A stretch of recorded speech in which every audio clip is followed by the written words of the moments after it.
ओम अज्ञानतिमिरन्धस्य ज्ञानाञ्जनशलाखया चक्षुरुन्मीलितं येन तस्मै श्रीगुरुवे नमः।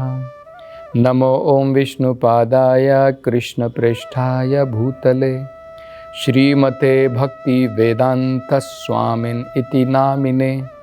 नमस्ते सरस्वते देवे गौरवाणी प्रचारिणे निर्विशेषा शून्यवादी पाश्चात्य देशतारिणे। जय श्री कृष्ण चैतन्य प्रभु नित्यानंद श्री अद्वैत गदाधर श्रीवासादि गौर भक्तवृंद। हरे कृष्णा कृष्ण कृष्णा हरे हरे, हरे राम राम राम हरे हरे। हरे कृष्णा। तो पिछली कथा में हम वर्णन कर रहे थे भगवान के 64 गुणों में से दूसरे गुण का। तो दूसरा गुण हम उसका जो है उल्लेख कर रहे थे कि भगवान का जो दिव्य शरीर है, भगवान के जो दिव्य अंग होते हैं शरीर के, उसमें अत्यंत शुभ लक्षण हम देख सकते हैं। ये बड़ा महत्वपूर्ण है समझना। किसी भी महान व्यक्ति को पहचानने के लिए उसके लक्षण होते हैं। हर एक चीज के अपने अपने लक्षण होते हैं। हमें आंखें बंद करके किसी भी चीज को अपनाना नहीं चाहिए। उदाहरण के तौर पर अगर हम सोना खरीदना चाहते हैं तो सोने के अपने गुण होते हैं। उसके गुणों के आधार पर हम जो है उसकी पहचान कर सकते हैं।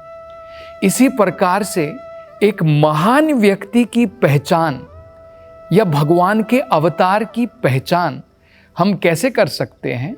वेदों के अंदर में बताए हैं कि उनके शरीर के अंदर में अत्यंत शुभ लक्षण होते हैं। तो इसको हम समझने का प्रयास करेंगे कि भगवान के शरीर में, कृष्ण के शरीर में किस प्रकार के शुभ लक्षण जो हैं भागवत में, अन्य वेदों के अंदर में बताए गए हैं।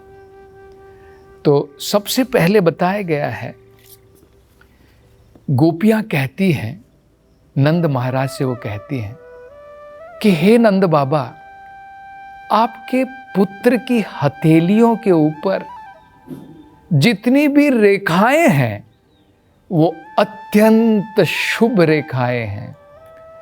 हम लोग जानते हैं, हम लोग अपनी जो है अपने जीवन के बारे में, हमारी डेस्टिनी क्या है, हमारे आगे की तकदीर क्या है, हमारे जीवन में क्या लिखा है, उसके लिए हम अपनी हाथ की रेखाएं पढ़वाने के लिए जाते हैं। किसी ज्योतिष के पास में जाते हैं, वो हमारी हाथ की रेखाओं को देख करके बताता है कि हमारे आगे आने वाला जीवन किस प्रकार का होगा। तो भगवान के बारे में बताया जाता है कि भगवान की हथेलियों में जितनी भी रेखाएं हैं वो अत्यंत शुभ होती हैं। और आपने ये भी सुना होगा कि कुंती महारानी जो अपनी प्रार्थना में भगवान से कहती हैं कि भगवान, आपके जो पद चिन्ह हैं जब तक धरती के ऊपर अंकित थे, धरती का सौभाग्य बना हुआ था। पूरी धरती हरी भरी थी, नदियां भरी हुई थी, क्योंकि पृथ्वी जो है आपके पद चिन्हों के द्वारा अंकित थी। फुटप्रिंट्स, जब हम लोग जब मानो रेत के ऊपर चलते हैं तो हमारे पाँव के निशान उसके ऊपर छूट जाते हैं। हमारे पाँव के निशान के अंदर में कुछ जो है स्पेशल वस्तुएं नहीं हैं, लेकिन जब भगवान धरती पर चलते हैं तो भगवान के जो तलवे हैं पाँव के, उसके नीचे, उसके अंदर जो है अनेकों शुभ चिन्ह बताए जाते हैं। और जब भी भगवान चलते हैं, धरती इन चिन्हों के द्वारा अंकित हो जाती है। उनको देख करके भी हम पहचान सकते हैं कि ये स्वयं भगवान है। वो क्या क्या है? तो बताया जाता है कि 5 चिन्ह भगवान के तलवे पर होते हैं। वो क्या है? ध्वज होता है, फ्लैग जिसे बोलते हैं, वज्र होता है जिसे थंडर बोल्ट बोलते हैं, मीन है जिसे फिश कहते हैं, अंकुश है जो हाथी को जो है एक प्रकार की जो है एक वो आता है, अंकुश आता है जिसके द्वारा हाथी को जो है काबू में लाया जाता है, अंकुश है। और कमल का फूल है। तो ये 5 लक्षण जो हैं, चिन्ह भगवान के तलवे पर पाए जाते हैं। एक और बड़ा सुंदर प्रसंग आता है भागवतम में। नंद महाराज के एक मित्र थे जो बताया जाता है कि वो एक ब्राह्मण कुल से थे।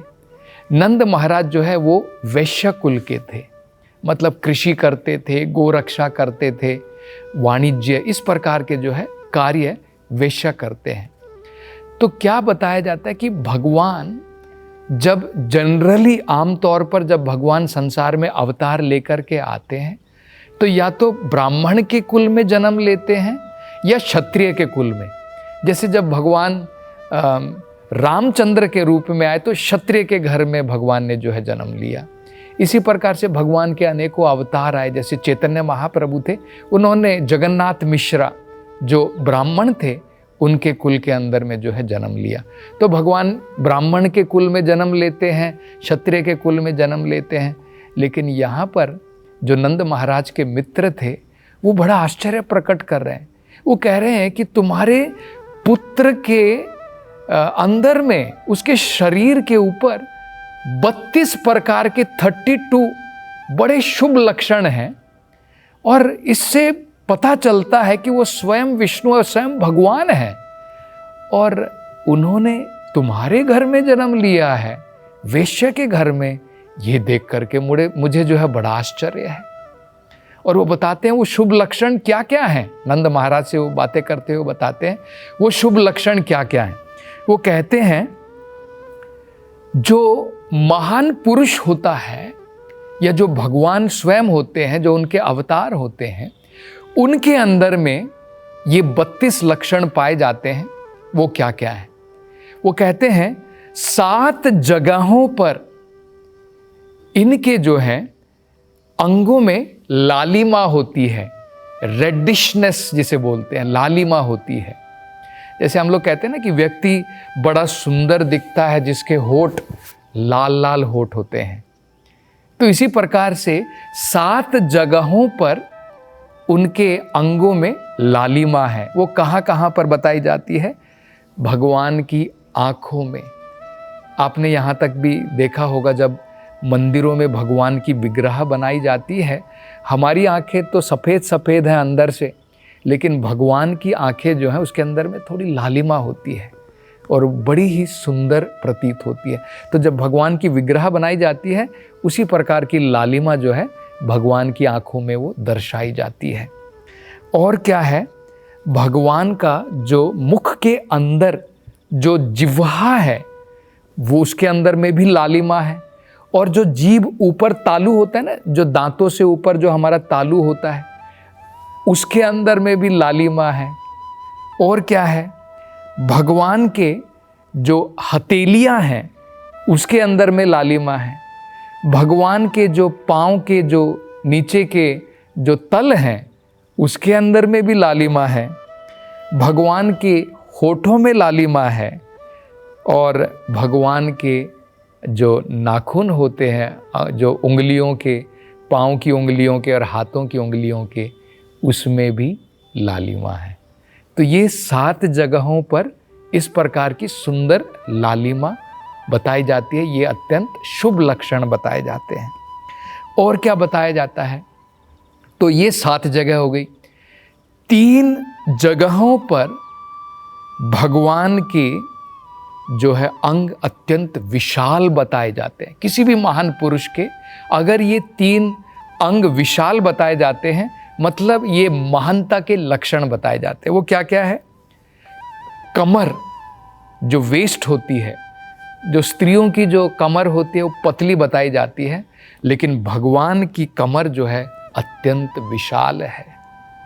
तो भगवान की कमर, भगवान का माथा अत्यंत विशाल है और भगवान की छाती, ये 3 जो है अत्यंत विशाल बताए जाते हैं।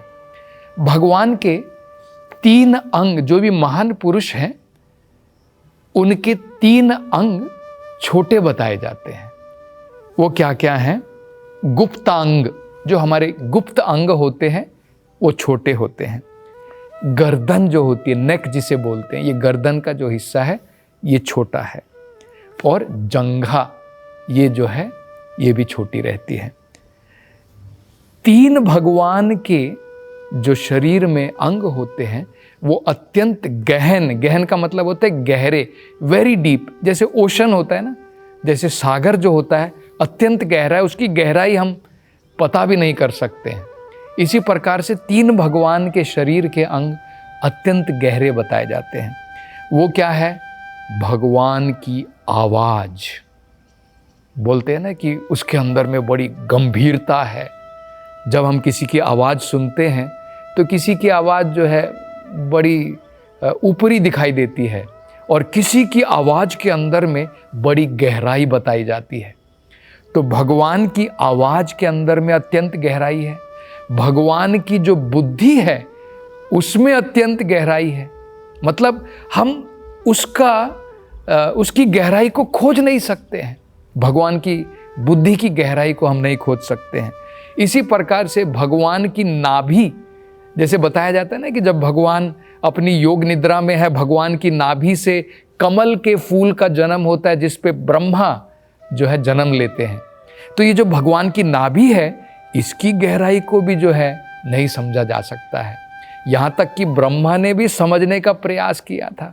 जब ब्रह्मा जी का जन्म हुआ तो वो देख रहे थे कि मेरा जन्म कहाँ से हुआ है, तो हजारों साल उन्होंने बिता दिए ये देखने के लिए कि मेरा जन्म कहाँ से हुआ। उनकी समझ में नहीं आया। तब परेशान होकर के जब वो इस प्रकार से प्रार्थना करने लगे और सोचने लगे मैं क्या करूं, तब भगवान ने जो है उनको 2 शब्द कहे, तप, कि तुम तपस्या करो और उसके बाद में तुम्हें जो है मैं ज्ञान प्रदान करूंगा। और ब्रह्मा जी ने तब जो है तपस्या में लग गए, और जब भगवान उनकी तपस्या से प्रसन्न हुए तब भगवान ने उनको पूर्ण जो है ये ज्ञान दिया कि उनका जन्म कहाँ से हुआ है और उनका कर्तव्य संसार में क्या है, कैसे उनको सृष्टि की रचना करनी है। ये सारा ज्ञान उनके हृदय के अंदर में जो है प्रकट हो गया।